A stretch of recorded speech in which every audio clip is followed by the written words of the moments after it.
E já começamos falando sobre o Junho Laranja, que faz alerta sobre a saúde do sangue, trazendo em destaque duas das condições mais frequentes relacionadas ao sistema sanguíneo, a anemia e a leucemia. Para falar sobre esse assunto, eu recebo a médica hematologista, a doutora Elisa Krau. Bem-vinda!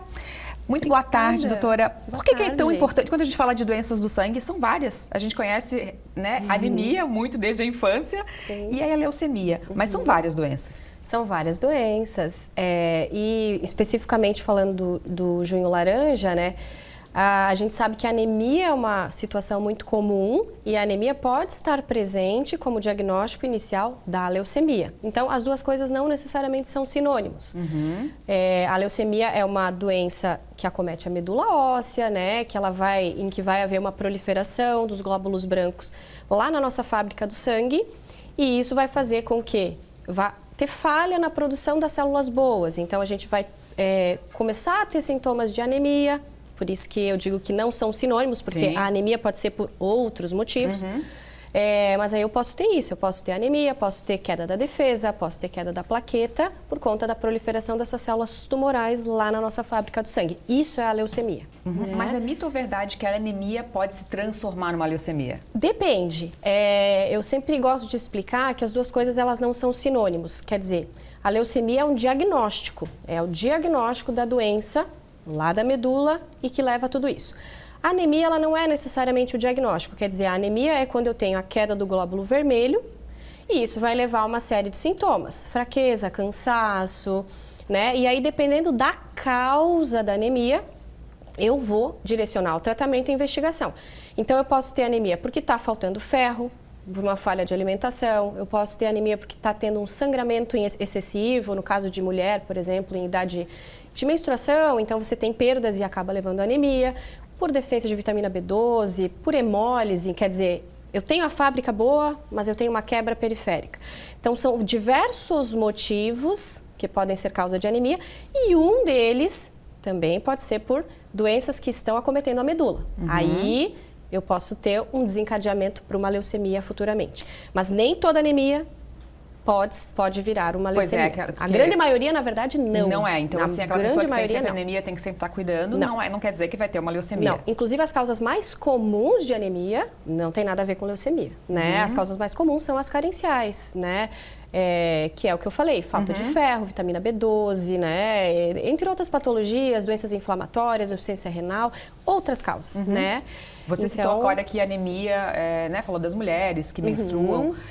Tem um grupo mais atingido pela anemia?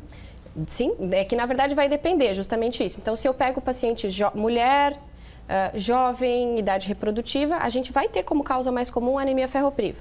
Se eu mudo essa faixa etária, então tu começa a sair da faixa etária das pacientes jovens, né? Então já entra ali acima dos 50 anos, homens, mulheres, eu já começo a pensar que talvez o mais provável seja que tem alguma outra coisa por trás, uma neoplasia, investigação, muitas vezes outras neoplasias que não tem nada a ver com a medula, tá? Então, por exemplo, um tumor no intestino, muitas vezes ele nem vai se manifestar como manifestação intestinal, mas tu começa a ter uma perda de sangue nas fezes, mesmo que invisível, isso vai levar a uma anemia. Então, às vezes, o primeiro sintoma de uma doença à distância pode ser a anemia. Anemia. Né? E quais são os sinais? Sinais. Então, o sinal principalmente a gente vai ver no exame físico, né? Então, você vai encontrar um paciente que muitas vezes tem uma palidez de mucosas, a pele, né? Conjuntiva, mucosa oral, né? Você pode ter fraqueza, cansaço, sensação de desmaio, né? Sonolência excessiva, isso pode acontecer também, né? Às vezes algumas alterações na boca, na língua, a gente vai ter especificamente alguns outros tipos de anemia. E aí, a depender da causa, eu posso ter outros sintomas associados, né? Então, se eu tenho, por exemplo, uma anemia vamos pensar que eu tenho uma doença intestinal, uma doença celíaca que está me levando a ter deficiências vitamínicas, deficiência de vitamina B12, eu posso ter sintomas intestinais juntos. Então, na verdade, a anemia ela é muitas vezes só a ponta do iceberg, ela é o alerta, né? Ela tem algo por trás. Ela não é o diagnóstico, ela é o sinal e eu tenho que ir atrás do que está levando à anemia. Né? E as duas, falando de anemia e de leucemia, elas podem ter prevenção? Vamos falar da leucemia especificamente, né? A leucemia a gente sabe que vão ter causas que são genéticas, então a gente tem algumas causas hereditárias, algumas síndromes que vão predispor a leucemias.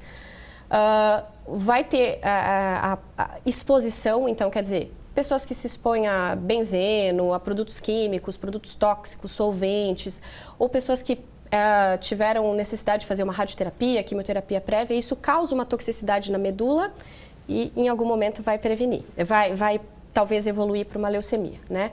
Vamos falar das causas que eu posso prevenir, né? Então a gente tem o tabagismo, que é um dos principais causas preveníveis, né, de leucemia, e a exposição. Então as causas laborais, né? As pessoas que trabalham em que podem se expor na rotina laboral, se expor, né, a agentes tóxicos. Então, a prevenção, usar os equipamentos, né? Agora, as causas genéticas, infelizmente, a gente não tem como prevenir, né? Então, tem uma junção de causas genéticas com os fatores ambientais, né? É a epigenética, no fim das contas, e aí né? o diagnóstico precoce é melhor por conta do tratamento? A gente não tem, assim, uma indicação de rastreio na população para a leucemia. Isso não existe. Quer dizer, a partir de tantos anos eu vou rastrear. Mas sempre que o paciente tiver uma anemia, uma queda da plaqueta, uma queda do glóbulo branco, isso é uma coisa que é um sinal que a gente sempre tem que já olhar com esse olhar, né, pensando se é possível a gente suspeitar da leucemia. E eu vou ter a investigação para investigar as outras causas. E aí, quanto antes você procurar atendimento médico, melhor, né? Aí a gente vai para avaliação de medula em casos selecionados em que há suspeita. E a anemia, falando de prevenção? A anemia. Falando de prevenção, eu acredito que a gente tem que sempre pensar na questão alimentar, né? Então, os alimentos, assim, que a gente tem que pensar que tem uma fonte de nutrientes que vão auxiliar na produção de glóbulos vermelhos, né? Então, componentes como a vitamina B12, vitaminas do complexo B, ácido fólico, ferro. Então, se a gente falar nesses componentes, alimentos com carne vermelha, tem bastante ferro, né? Derivados animal, leguminosas, folhas verdes, vegetais. Então, tudo isso a gente tem uma grande fonte desses nutrientes que são essenciais para auxiliar a medula a produzir o glóbulo vermelho. Né? Então, nesse sentido, uma alimentação saudável nesse sentido... Tudo aquilo que nossas avós falavam tá tudo certo ainda. Carne, né? Carne, derivados vegetais, isso aí. Com isso aí a gente já consegue ter uma excelente, assim, fonte, pelo menos os precursores básicos. Tá aí certo, gente. Então, qualquer sinal, né, do que a doutora Elisa falou aqui, procurar um médico. Muito obrigada por ter vindo. Até uma próxima. Obrigada pelo convite.